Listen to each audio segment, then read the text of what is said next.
The Caffreys have ended up in this town with a horrible bang.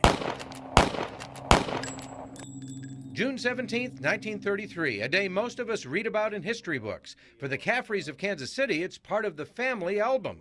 David Caffrey is the grandson of Agent Raymond John Caffrey, gunned down in the Kansas City Massacre at Union Station. I don't know which terminal they came out, but those were the last time my grandfather saw the light of day. Frank Jelly Nash, called the most successful bank robber in history, was nabbed in Little Rock, Arkansas, and taken by train to Kansas City. 4 lawmen and 1 criminal squeezed into the car on that summer morning, then gunfire. Then and now, questions. For example, it's unclear if the notorious Pretty Boy Floyd was even part of the gang, but he did become a focus of the FBI's manhunt. As for who shot who, author Bob Unger, using the FBI's own records, has one possible answer. When it was all done, 4 of the 5 people who died that morning had fatal friendly fire wounds. Gangster Frank Nash, dead. Police officers Otto Reed, W.J. Grooms, and Frank Hermanson, dead. Agent Raymond Caffrey, dead.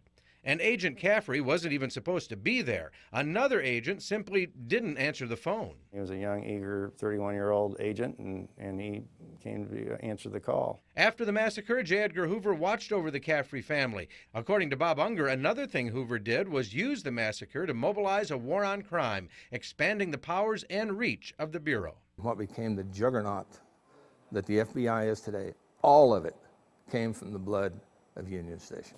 Oh, one more thing, those famous bullet holes in the side of Union Station, well, like so much about this 81-year-old story, there is a dispute. Kansas City police recently showed the marks could not have come from the bullets, but within seconds after the smoke cleared, people were going up and putting their fingers in these holes and saying, this is where the gunshot went. And so, like I say, if we're wrong, we've been wrong from the very first second. For David Caffrey and his 7 brothers, most of whom still call Kansas City home, that day in 1933 was a subject their father seldom discussed. He just knew that he was proud, and that his dad was killed in the line of duty, and it really taught us, I guess, with the immense respect for the law. Joel Nichols, 41 Action News.